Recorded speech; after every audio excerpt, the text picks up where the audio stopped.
That's it. All right. Just another. I noted this this map that you have preparations for Pepito, where you have the map of the distribution of assets that you have made. I noticed that, well, first of all, we don't see Region 5 and Region 8. So we don't know. But nonetheless, if you look at this, if you look at that map, it seems most of our resources are still in the north, northern Luzon. But that's not. Are we able to move some of those away to bring them to, or again, alam natin, Samar na naman ang tatamaan. Region 8, tatamaan na naman ang Region 8. Bicol for sure. And Kamsur again. So, shouldn't our assets be prepositioned there rather than still up, o ginagamit pa, hindi pa makuha, hindi pa ginagamit pa? Yes, every morning at the IICC, we would always have a roll call or some kind of a briefing within the interagencies coordination center, and all of the regional centers of the Office of Civil Defense are there. And basically, it was not just included here. For example, in Region 8, they have already prepositioned, especially in Eastern Samar and Northern Samar, some flood assets, water search and rescue assets already. Even emergency medical teams already been strategically placed. For Region 5, they've already been there since Christine and have been moved. All of these assets somewhat are already prepositioned even before for Marse and even before. Yeah. So some of them are national assets already just strategically placed in those areas, sir. And if ever necessary, we can also pull out some of the assets in some other regions that are not yet being utilized as of now. But what is very important is some assets have to be strategically placed in some of the regions so that they have at a minimum some readiness to begin with. Mainly because although we haven't seen anything yet for the tropical cyclones, we just have to make sure that there is at a minimum assets for such as this that are prepositioned in any part of the regions. So, in your judgment, our all of these assets we're talking about are mobility assets, heavy equipment, ambulance, fire truck, water truck, vessels, rescue boats, water assets, helicopters. They are distributed as best as they can be to anticipate the coming of Pepito. Yes, sir. We, as I showed Wala you- kasi sa mapa yung Yes, sir. Region 5 at saka Region 8. we showed you before, sir, in the initial packages. The one you before. sent me, yes. Yeah, the more granular dispositions. Yes. That's replicated throughout the regions. Throughout the already, regions. Yes, sir. Just Alright. for brevity's sake, we did not show it. Okay.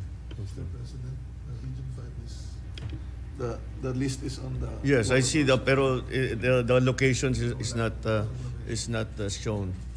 And again, Region 8 because malapit na malapit na yan. As it is clearly, it will be there first. The rain will be felt first in Region 8, and then 5, and then depending on the track, tatawid na ng Luzon, and we'll go through Central Luzon.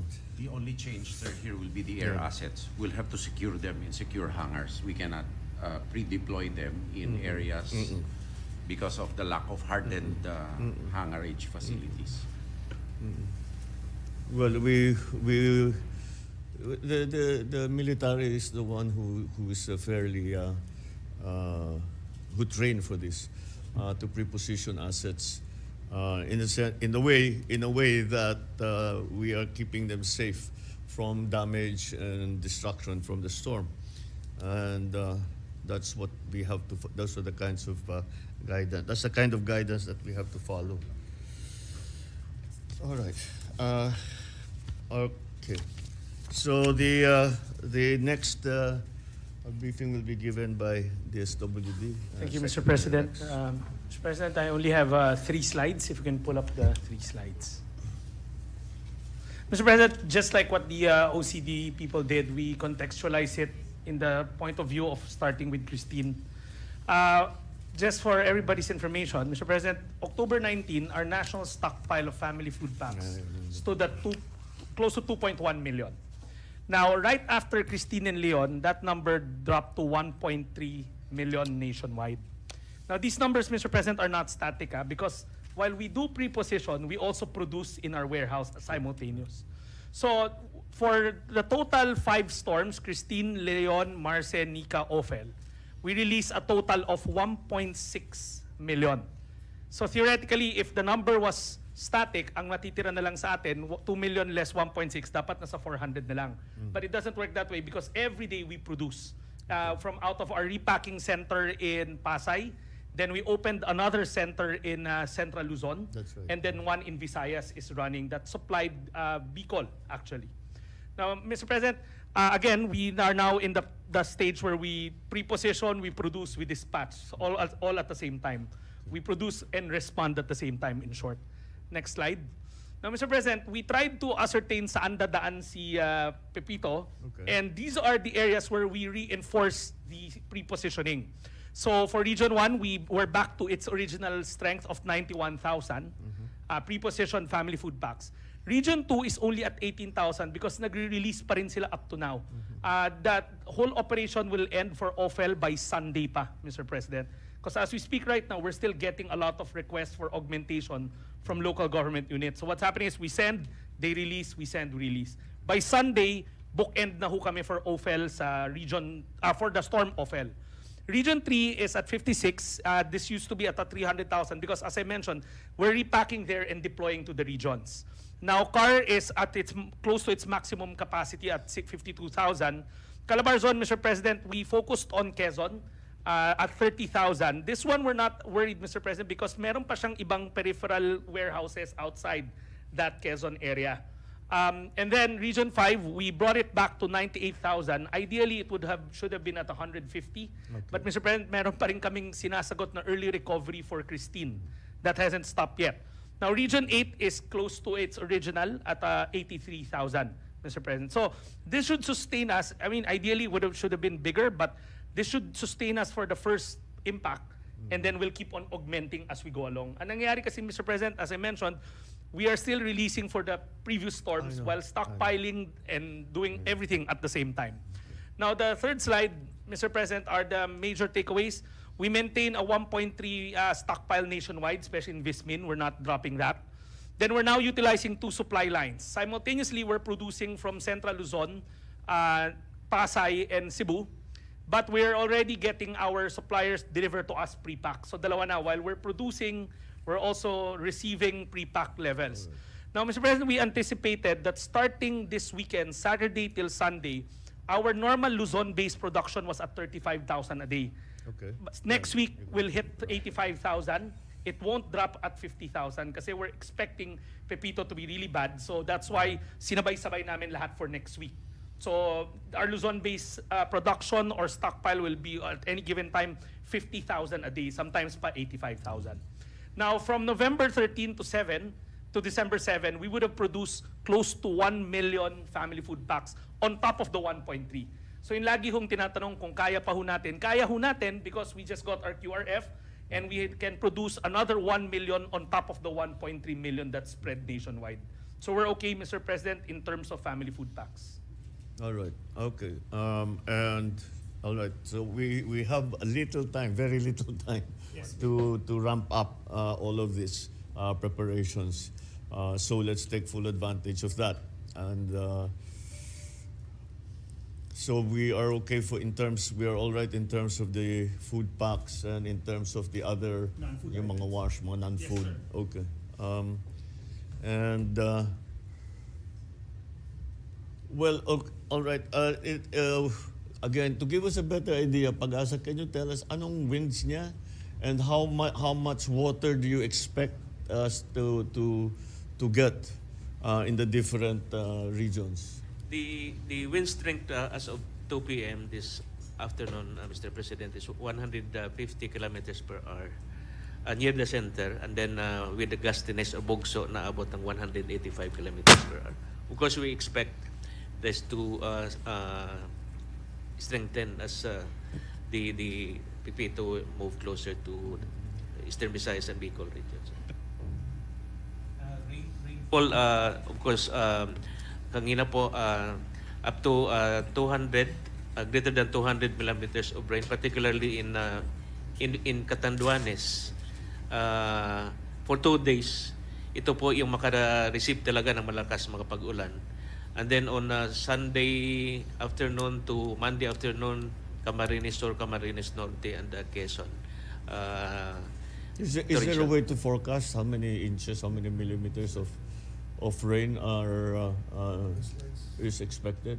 Yes, there is a corresponding millimeters of rain, and of course the expected impacts on the ground, on the rainfall, please. The slides will show. Can you turn the next slide? Sige pa. Yeah.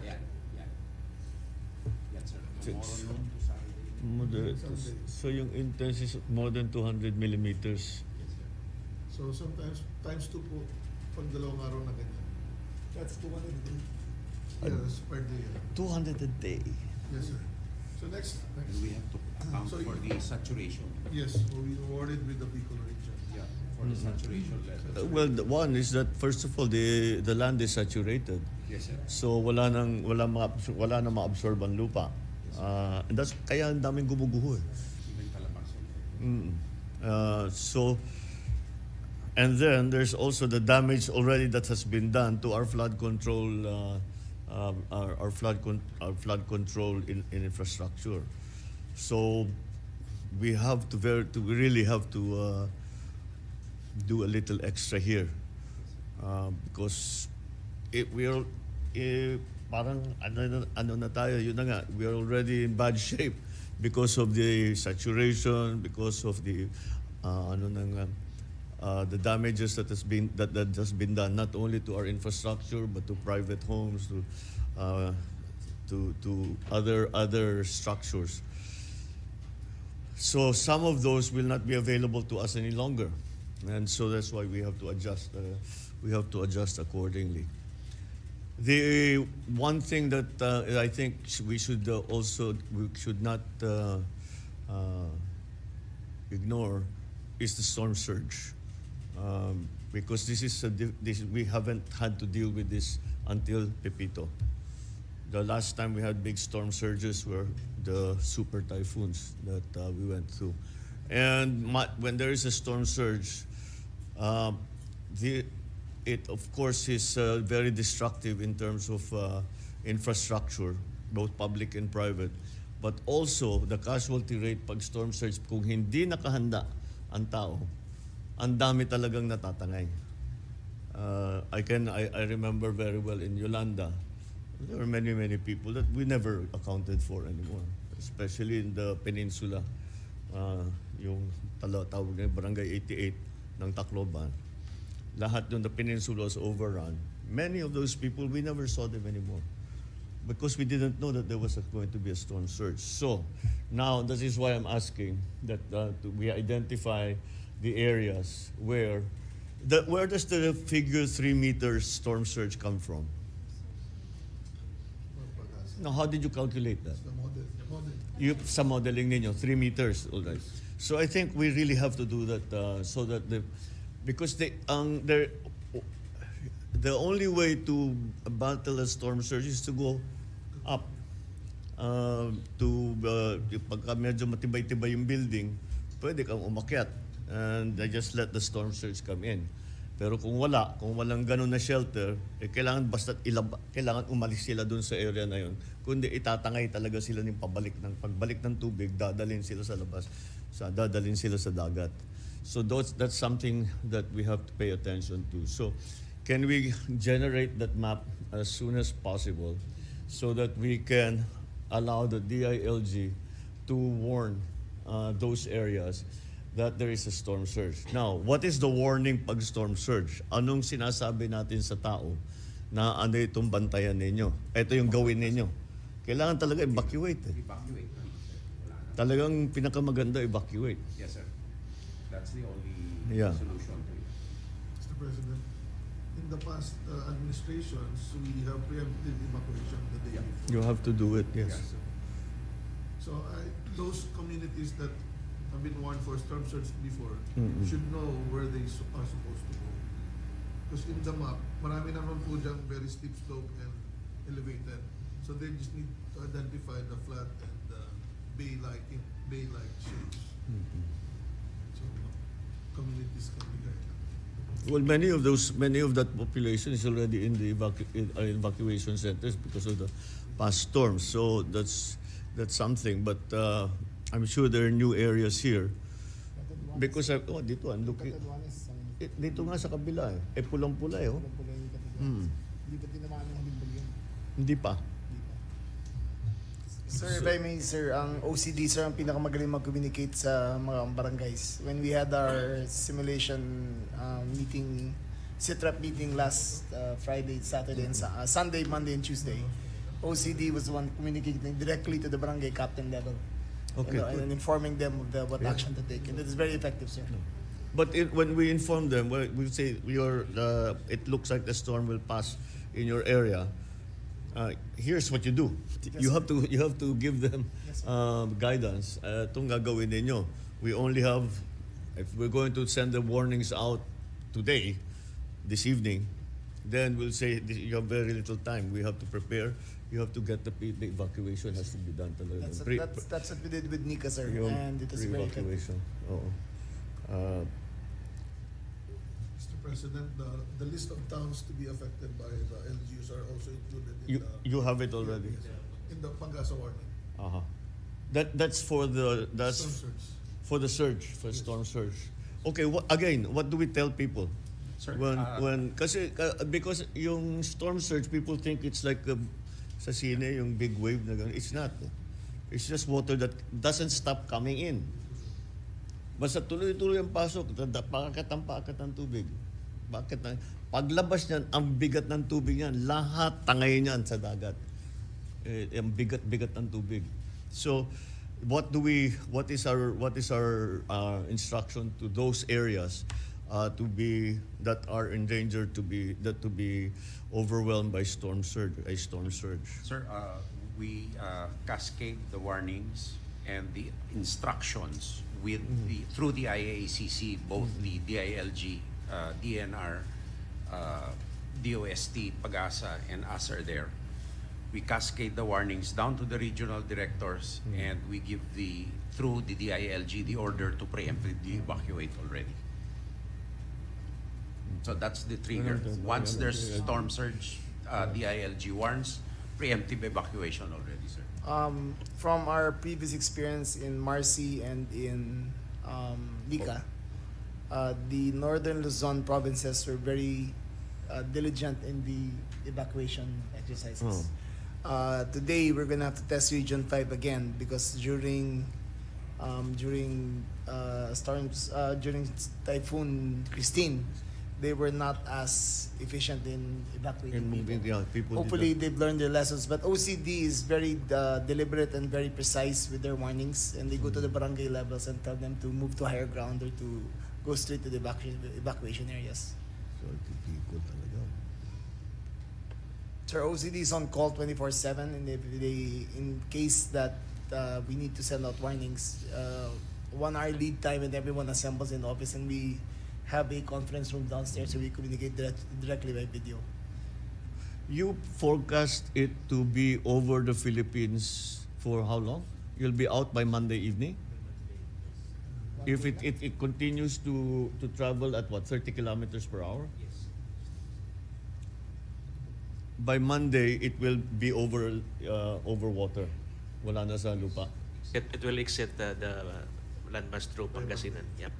Or by Monday. It will be Out of or by Monday. Monday what? All right.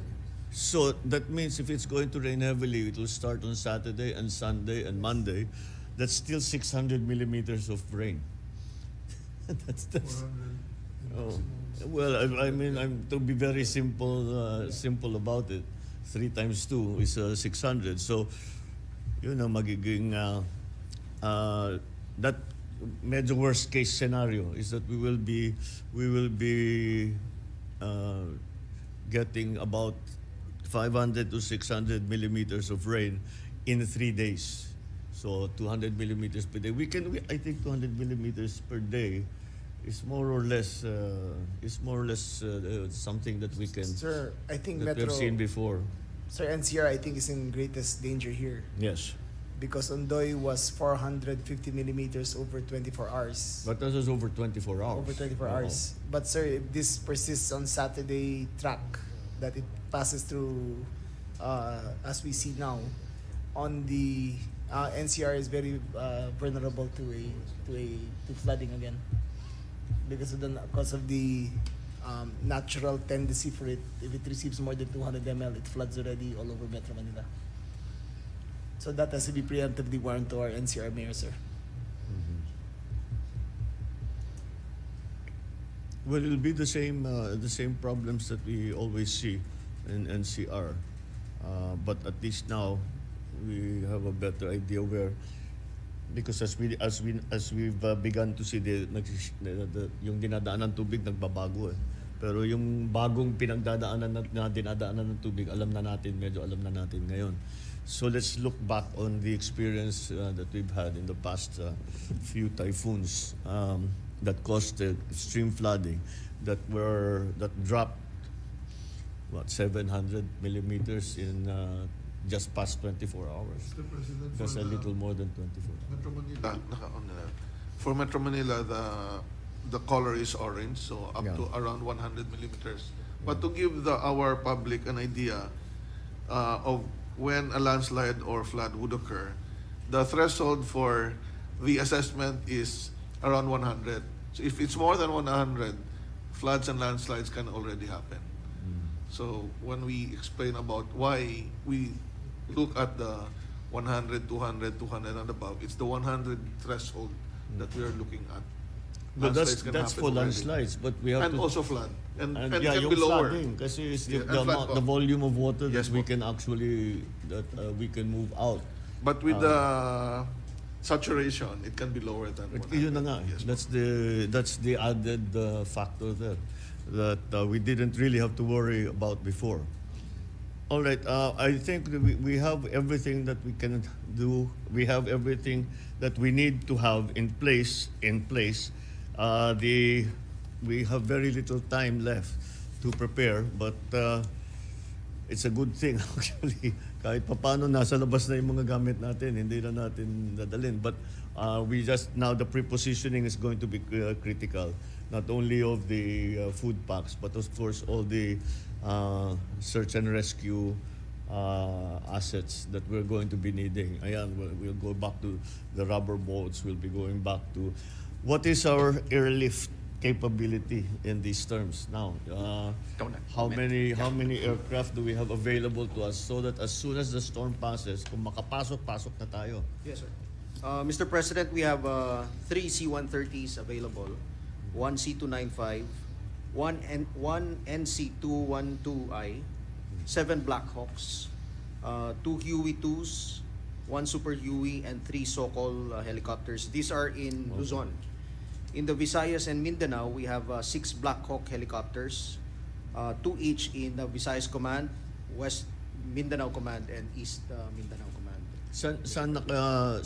Well, the ones in Visayas and Mindanao, where are they? Where are those assets now? They are in Cebu, and They're only in Cebu. yes, Mr. President. Yes.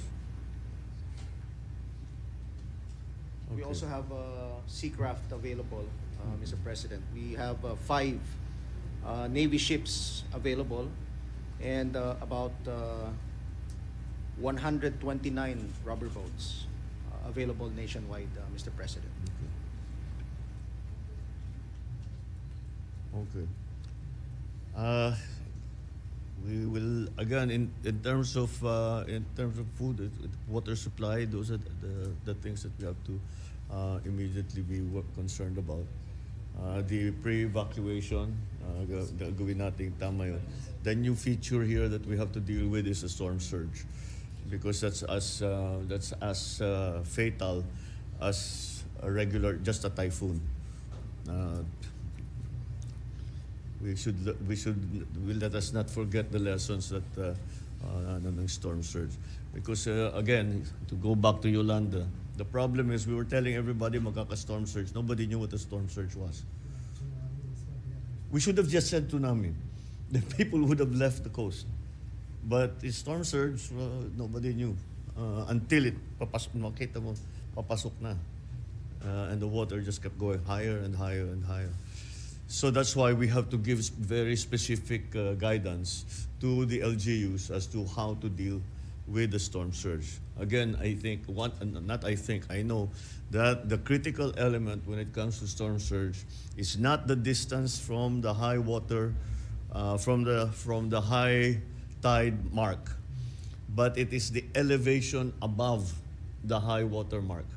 That is the key element. If it's a 3-meter storm surge, we have to get people at least 5 meters above that level. Mr. President. Oh.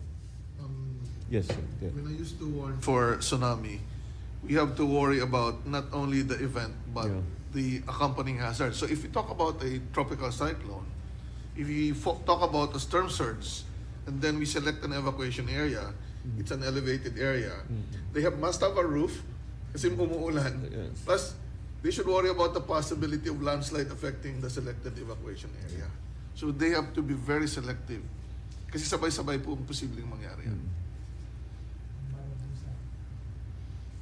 Actually, we might discover that some of the evacuation centers that we have are within those. Yun ang delikado. We lose people from that. Yung nasisira yung evacuation center, magkaka-casualty tayo doon sa evacuation center mismo. So, mabigat talaga itong. What is the long-term forecast? Meron pa bang parating? May vacation po tayo. Of how long? Is there anything developing in Wala the pa, sir. 2 weeks wala pang nakikita. Pacific? Within 2 weeks wala pa. Okay, so well that's I think that we have done as usual we properly followed the procedures that we had set out for ourselves for disaster response, and with the added feature that the storm surge, we must remember all the lessons that we learned from previous incidents of the storm surge, and we have to provide guidance to our local executives so that they know what to do and how to protect themselves against a possible storm surge. There is a list here. LGUs to pre-position equipment, we do that anyway. All the time. Without, basta't may storm, dinalabas na namin yung mga backhoe, yung mga, pati yung mga chainsaw, dinalabas na hanggang para makalapit agad. So that's that the LGUs know how to do that. The Public Works and the OTR will also be doing the same things. Sa kuryente, wala tayong magagawa. We batten down the hatches and puputulan talaga natin dahil ayaw natin magkadisgrasya. So Okay, Mr. President, on the fuel, which we experienced in Christine, I think we would need the same approach. Unfortunately, vehicles clogged the highways because they were involuntarily stranded. So they could not be moved easily, and I think this is where the composite team was able to clear the highways for the fuel convoys, because the ports might not be clear yet to replenish some of them right after. So we'll play that by ear. In the case of Central Luzon, Mr. President, the last super typhoon that went through Central Luzon was Carding in September of 2022. And you will recall that you noted that there were 69 kV lines in Central Luzon, and you were wondering, in fact, why we still have 69 kV transmission lines. And we still have around 38 of them directly in Central Luzon. And the 69 kV lines of NGCP can withstand only 120 to 160 kilometers per hour winds. So if the winds are much higher than that and with gas, we really would expect to have power interruption from the transmission side. The distribution lines, some of them are sturdier because they were more recently replaced. But we're particularly attending to the transmission lines because of this vulnerability. Thank you. Well, the critical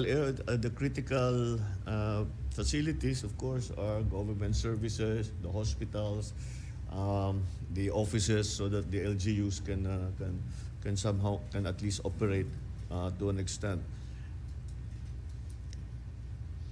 The other thing sa storm surge, the other thing na dapat ilayo, vehicles. Oo. Because when I first arrived in Leyte, there were 3 vehicles running. Everything was washed out, was destroyed. So the vehicles that we're going to use, make sure that they're away from that. Kasi kukunin ng dagat yan pagka hindi natin ilayo. Sir, with the IACC, in connection with the traffic, with the IACC here, we also have the Coast Guard and the PPA, where if we foresee that there will be traffic caused by ROROs, we already recommend a no sale. Oh, okay. All right. Then communications. How do we immediately provide communications? Because that's another thing that will come down. We always expected the cell sites to immediately come back up. Pero itong recently, talagang nasira din walang cell site at all. So we have to be able, because we have to be able to communicate with our people, with the local officials. What options do we have to help in that regard? Magpadala tayo. What we used to send those big trucks na satellite, but now maliliit na yung satellite. Siguro we should. Insofar as the OCD is concerned, sir, we are equipped with satellite communications and other HF radios throughout, and part of the DICT cell in the IACC also provides emergency communications equipment pre and post disasters. So far in these 2 disasters, we had no problems with communication loss insofar as monitoring is concerned, sir.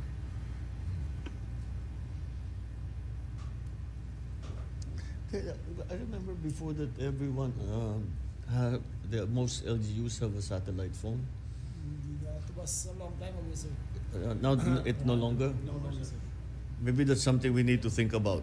So that we provide the mayors, we provide may satellite phones sila. Probably cheaper with the Starlink. With the Starlink. Maybe that's a better. Satellite phones. Yeah. Pero ang problema sa Starlink, kakaunti lang ang pwedeng gumamit. So each unit, Starlink, sir, I think the big one can 200 units at once. yung malaki. Yung malaki 200 Oo. at once. I think, sir, that should be mandatory already in the disaster, all the provinces, sir. At saka, sir, the old reliable is an HF. Yes. Ayun ang HF is the HF old already. reliable. Oh. All right. So let's tingnan natin na mabuti yun. Yes, sir. So that we can the more quickly and the better we are able to communicate, the better we will be able to deploy our resources in the right place at the right time, in the right amount.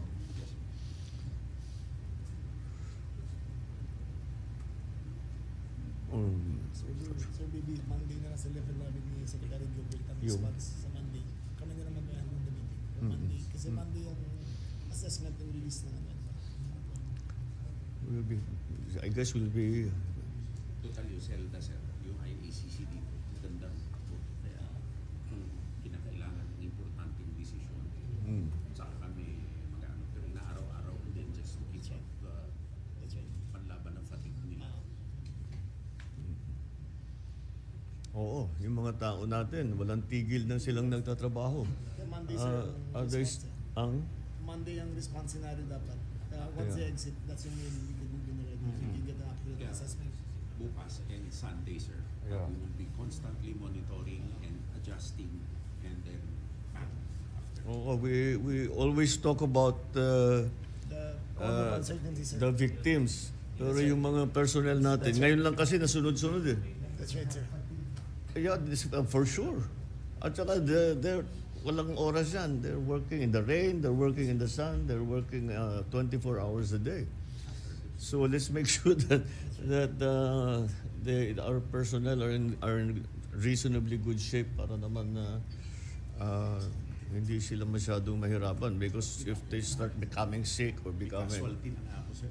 na ano, Lumuntad sa helicopter kasama ko, pilay. na balian. Pilay lang. Pilay. Oh, okay. Mr. President, can we request also the local chief executives to monitor the monitoring agency? When it comes to source modeling, this is forecast model. So as the typhoon gets closer, and sometimes it would increase in strength, we can change the color. It can be higher than 3 at some point.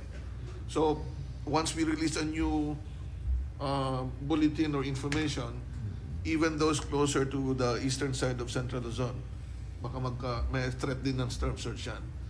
So i-model din po yan pag lumalapit yung bagyo. That will be dependent on The strength. how much stronger Yes, sir. it Yes, po. gets. So, ibig sabihin, what we presented today is just for this time, but it can change. So the assumption is that at this strength, At this strength. Yes. I think it's safe to assume, or it will be prudent to assume, that it will strengthen. Yes, sir.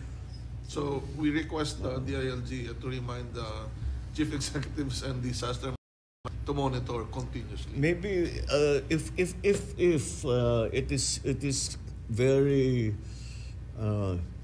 it is inevitable, at least scientifically speaking, if it is inevitable that it will strengthen, the warnings we should be giving out are already worst case. Kasi doon din pupunta eh. So let's do that. Yes, sir. And Gawin nyo yung worst case scenario na pag nandyan na, nag-strengthen yung Pepito, ano ngayon ang magiging sitwasyon? Ano nang kulay dun sa kanilang lugar? Oo, para sir, we're in constant touch with Nat here and his people. It is constant, 24. We immediately download and cascade through the DILG cell the latest information. And as a matter of fact, I have to thank Nat Servando, because we're pressing him to make some predictions Yes. and assumptions or guesses, basically, which we need for planning. And they have been very, very cooperative and effective doing that, sir. So we thank the Pag-asa. And for the constant interaction now, sir. Yeah, but it's all very well to continue monitoring and to have very accurate meteorology, but if we know that we are going to that that the typhoon, that Pepito will get to that strength at some point, that's what we have to prepare for. We don't have to prepare for what's happening today, Friday, what's happening today, Saturday. Palakas ng palakas, palakas ng palakas. Let's go straight to that worst case scenario. And he will need it for camp management also. Ayan, isa pa yan. Because, sir, also, if we go to evacuation centers, it also makes the delivery of essential goods and services more efficient, quicker, and safer for everyone. We can even give cooked food already, sir, rather than the food banks. Mr. President, May hot food na. Yes, which sir. leads me to another point. Can you go back to the rainfall slide? Rainfall slide, the one that we'd read. All right, Dr. Senbato, you said walang humpay na ulan. What is the indicative data so far? Is this going to be 24 hours in one day? Is this or minimum a day, or is it 10 hours a day? Walang humpay na ulan. This is the validity of this slide is 24 hours. 24-hour forecast. So, walang humpay na ulan 24 hours a day from Saturday noon to Sunday More or afternoon. less. Yes, More or less. because of the term torrential. Sir, do we have a estimate on how long it will spend in each province? But 24 hours is our forecast from entry to exit, di ba? No, for one day. Just per But day. how long do we estimate Pepito to be in Philippines from landfall to exit to landfall? Okay, sir. For tomorrow time, Sunday, no, So it's Saturday noon time until Sunday no. Sunday noon time. So therefore, the center of the storm is moving. Yeah, so they have a daily forecast. So by Sunday noon to Monday noon, meron. Can you show? Do you the have an other hourly slides? forecast of, a province-wide forecast on how long it will rain in the area? It cannot be 24 hours because the storm is moving. Because that will- rain slides. So this is Sunday for tomorrow. Yes. The next slide, that's the next day. Sa laki kasi ng Sa laki na rin. Okay. ng rain. Oo, Kaya malawak. mahigit It's 24. very wide. Okay. Okay. So no moves siya. When we warn the LGUs, do we provide them with maps? Yes, sir. Mr. President, these are accessible on social media, in social pages. That's why local units, if you must, in our monitoring, local government units keep on sharing, posting the Pag-asa reports po, on a regular basis po. All right. Again, siguro so that because people cannot be just monitoring na nakabantay, titignan nila dito na ito yung sitwasyon natin. Then so let's again give them the worst case scenario so that as best as we can forecast the worst case, bad as it might be, we have done all the preparation for that. The blessing for us is hindi magamit lahat yon. So that's no loss to us. That is a big advantage to us. So but wag naman nating takutin yung mga local. Sabihin natin na talagang masyadong malakas, pero ito yung maaari nyong gawin. Ito yung mga nag-aantay na tutulong sa inyo. Ang gawin nyo lang, mag-evacuate kayo ng mabuti. Kayo sa mga surge, may suspected areas for storm surge, umakyat na kayo sa mataas-taas na lugar.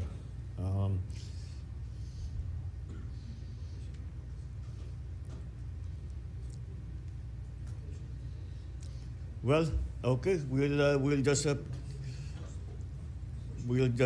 to do what we can. What's very, very critical, and the ILG is going to need that information, is information that they know what's going to happen. People know, the executives, the officials, down to the village level, the barangay level, alam nangyari, what to anticipate, so they can do. Then we also provide guidance and say ito yung gawin ninyo, as much as possible. So that's what we should do. So can we get that done today? Sa LGUs, as long as you get all the information out, padala mo na sa kanila. Send it to the phones of the mayors, send it to the phones of the governors para meron na silang kopya. Hindi na sila kailangan maghanap. Tayo magpadala ng mga information na ganito. Padala natin sa mga telepono ng mayor at saka governor. Tapos pwede na nilang i-print out yun, gamitin na nila. Oo.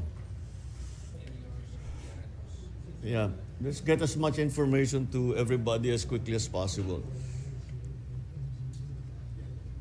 When can we complete that package? In the warning package, the package that we will send via email, via Facebook, whatever. All, in fact, not whatever, all of them. Gagawin natin with. This afternoon, sir, we're ready. Sir, You have it ready. Yeah, we are continuously warning and updating, sir. Okay, Yeah, all right. so It's a constant. So Yeah. provide the it's a DILG. constant. So I provide the DILG with all that information so that they can disseminate it as And, to everyone. and together with the local government units and the Office of Civil Defense, the likely scenario that we have developed at the Manila level, they have developed it translated into worst case scenario, sir. so that including all of the hazards that has been mentioned over here. So our worst case scenario is the one that you've seen, the one that was sent to you by the Secretary of National Defense for CAR, and all of the regions has their worst case scenario already developed. All right. Okay. Well, again, yes, just keep doing that. Watch out for the storm surge. Continue what we're doing for the relief goods. Our assets for rescue, search and rescue, being placed. The local governments, alam naman nila, sanay naman sila. Alam nilang gagawin nila. Basta sabihin mo may parating, alam na nilang gagawin nila. Okay, I think we've attended to most of the basics. Is there anything else that we need to be worried about? All right, thank you very much.